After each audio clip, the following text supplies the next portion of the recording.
you're back. All right, so I got this donut. I'm ready to do my first pull. Just kidding. I gotta make that volcano shape to begin with. I know what I'm doing. I've done this before. Already that's narrowed this thing in quite a bit. Try and just get all that clay moving in. There we go. Look at that. I just created a bunch of height to begin with, and I didn't even do anything. Although I did make this a little off center, so I'm just going to throw some clay down. There we go.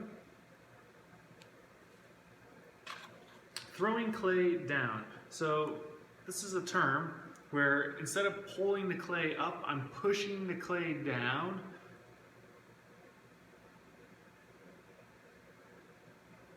You can see it happen.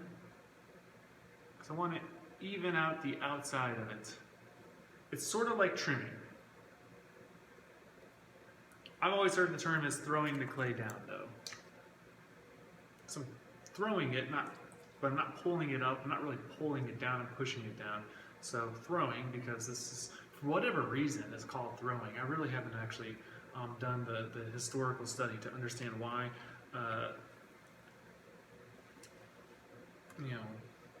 this motion here on the wheel is called throwing. Sure, in different parts of the world, in different languages, they have different words for it. All right, so now I can finally do the fun part. You know what I really like about making things? And every time I'm going to do something big and maybe just slightly challenging, I think about this. This thing is in contention. There is no guarantee that this is going to work out, and this might be a really lame video. But I'll still post it. Like I said, I'll just make a warning that it didn't work out, so you don't have to watch all of it just to see me fail. But making things by hand, there's risk. It's the workmanship of risk, as Pi said, and I like that. It's exciting. As much as I love mold making, which is more of certainty, risk breathes life into objects.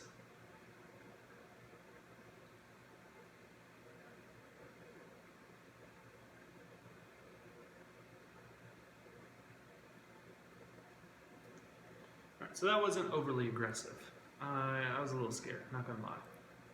If I had two 15-pound pieces of clay in front of me, I'd be like, whatever, let's just go for it. I have one.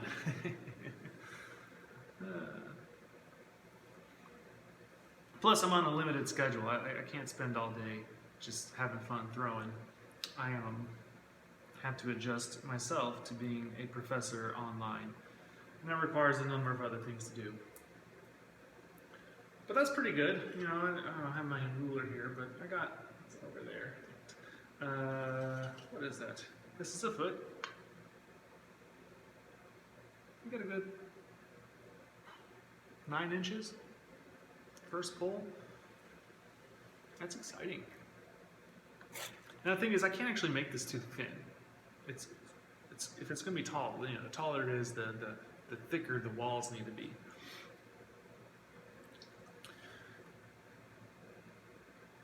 It's one of these, I don't know, it'd be really interesting to graph it, have like a really good potter graph, like thickness of the wall versus how much clay versus height.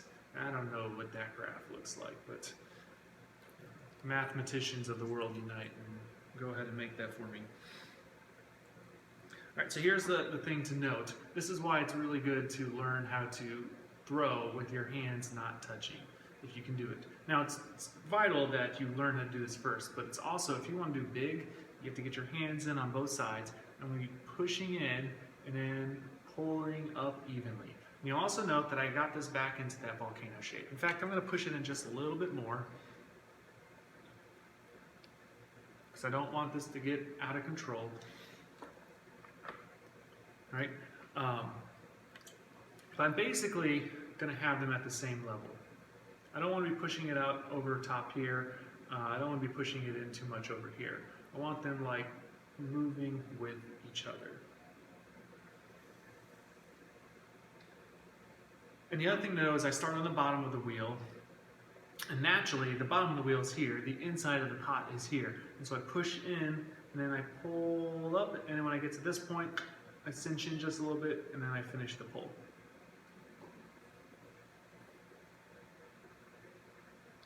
Cinch in, and I'm trying to think, leaning in.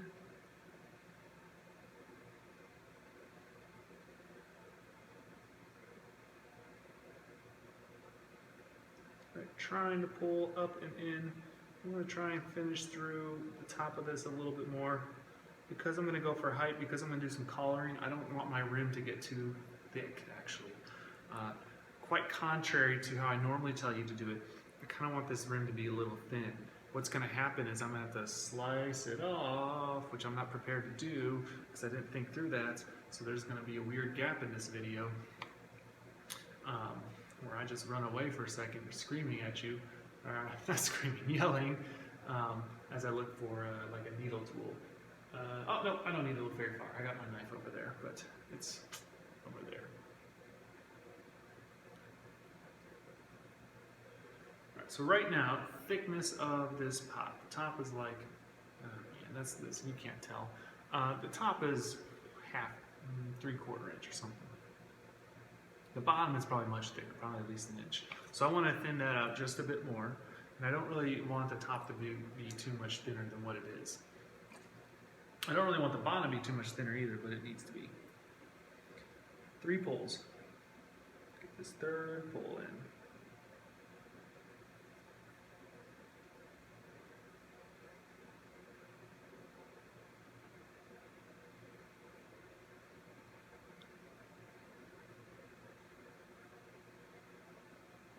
Woo-hoo-hoo-hoo-hoo.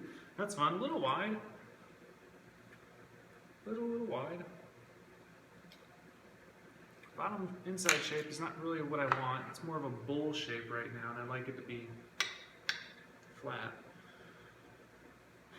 When I was in undergrad,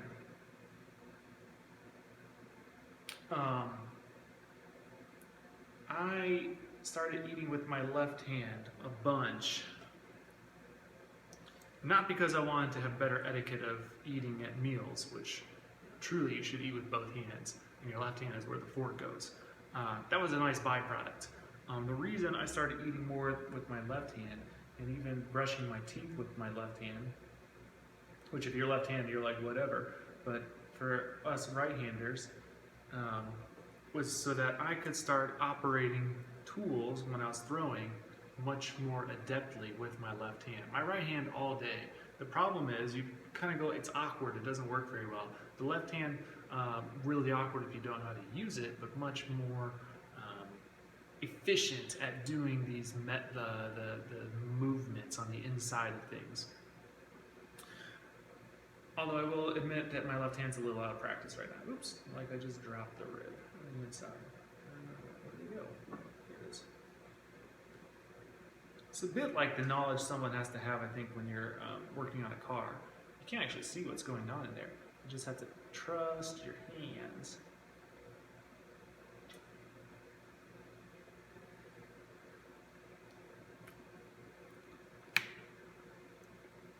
Alright. I do have to do something with my right hand now. But it's just kind of a quick cleanup.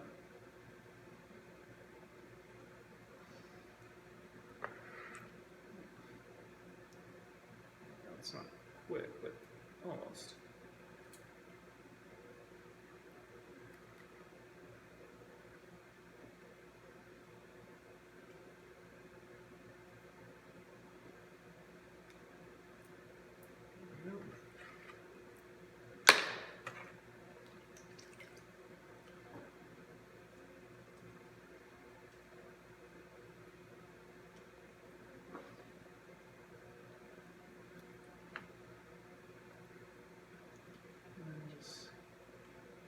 Press and smooth. There we go. That's better. Now, collaring. So it's not good to collar to get height. However, when throwing bottle forms and other sort of tall things, collaring is sort of a necessary step in order to get height and to do things. That is where collaring, this is where collaring is a necessary tool, if you will, a necessary movement in making pots and throwing pots.